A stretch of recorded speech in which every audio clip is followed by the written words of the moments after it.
Next CM ఎవరైతే బాగుంటుందని మీ అభిప్రాయం? Maybe I think TDP or Janasena. రెండు ఆప్షన్స్ ఎందుకని? మేబీ ఇద్దరు ఫ్యూచర్ గురించి ఆలోచిస్తారు, స్టూడెంట్స్ గురించి ఆలోచిస్తారు, డెవలప్మెంట్ గురించి ఆలోచిస్తారు. దానికోసం I think TDP or Janasena. ప్రస్తుతం ఈ ప్రభుత్వం యొక్క పరిపాలన ఏ విధంగా ఉందని మీరు ఫీల్ అవుతున్నారు? ఐ థింక్ ఏది బాగలేదు. సపోజ్ రోడ్స్ అని తీసుకోండి, స్కీమ్స్ అని తీసుకోండి, ఏ స్కీమ్ వాళ్ళు పెట్టినా అది ఫుల్ ఫ్లెడ్జెడ్గా చేయరు. ఏదైనా ఫర్ సపోజ్ వాళ్ళు ఇంతకుముందు చనిపోతే టీడీపీ 1 lakh అమౌంట్ వచ్చేది. ఇప్పుడు వైసీపీ గెలిచిన తర్వాత కూడా వాళ్ళు పెట్టిన స్కీమ్స్కి మనీ రావట్లేదు. వాళ్ళు మున్సిపల్ ఆఫీస్కి అని, ఎన్ఎంసీ అని, లేకపోతే సచివాలయం అని తిరగతానే ఉంటారు.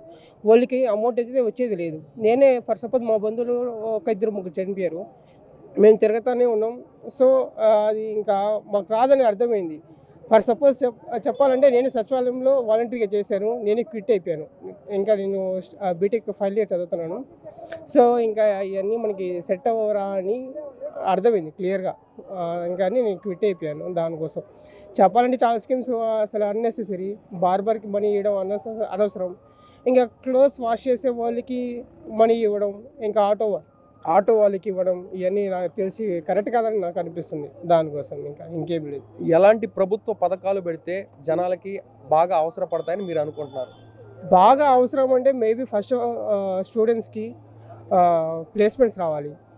మీరు ఇప్పుడు ప్రజెంట్ సిచ్యువేషన్ చూస్తే ఒక్క కాలేజ్ నుంచి, ఇంజనీరింగ్ కాలేజ్ నుంచి 2,000 మంది 3,000 మంది స్టూడెంట్స్ బయటకు వస్తున్నారు ఒక్క కాలేజ్ నుంచి పర్ ఇయర్కి. ఫర్ సపోజ్ మన నెల్లూరులో చూసుకుంటే 10 కాలేజెస్ వస్తున్నాయి, ఇంజనీరింగ్ కాలేజెస్. ఎంతమంది స్టూడెంట్స్ వస్తున్నారు, ఎంతమంది ప్లేస్మెంట్స్ వస్తున్నాయి, ఎంతమంది కాల్ లెటర్స్ వస్తున్నాయి, ఎంతమంది ఖాళీగా తిరుగుతున్నారు? అవన్నీ ఎవరు పట్టించుకుంటారు? మన ఎడ్యుకేషన్ మినిస్టర్ చూడాలి. ఆయన చూస్తున్నాడా? లేదు. సో ఇవన్నీ ఎవరు ఆలోచిస్తారు? మేబీ పవన్ కళ్యాణ్ ఆలోచిస్తారు, లేకపోతే నారా లోకేష్ ఆలోచిస్తారు. ఐ థింక్ వాళ్ళు మాట్లాడితే బాగుంటుంది. వాళ్ళు ఐటీ మినిస్టర్గా ఉన్నప్పుడు బెటర్గా ఆలోచించాలి స్టూడెంట్స్ గురించి, దాని గురించి ఎక్కువ ఆలోచించాలి. అండ్ చంద్రబాబు నాయుడు గారి విషయంలో, అదేవిధంగా పవన్ కళ్యాణ్ గారి విషయంలో, ఇద్దరు విషయంలో ఒకప్పుడు ఇద్దరు కలిసి ఒక మాట మీద ఉన్నారు, తర్వాత మధ్యలో విభేదాలు వచ్చి ఇప్పుడు మళ్ళీ ఒక కూటమిగా వెళ్ళాలనుకుంటున్నారు.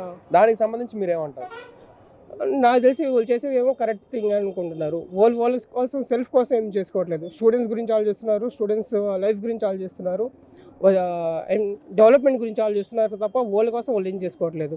ఫర్ సపోజ్ జనసేన కలిసినా జనసేనకి ఫాల్ట్ ఉంటుందేమో, మేబీ ఈసారి వస్తుందో రాదు, 80% రాదు. బట్ అసెంబ్లీకి వెళ్తారు పవన్ కళ్యాణ్ గారు, స్టూడెంట్స్ గురించి మాట్లాడతారు, అది మాకు హ్యాపీనెస్. సరే, స్టూడెంట్స్ గురించి మాట్లాడడానికి ఒక వ్యక్తి ఉన్నారు మా కోసం అని చెప్పి మాకు కొంచెం గట్స్ ఉంటాయి, హోప్స్ ఉంటాయి.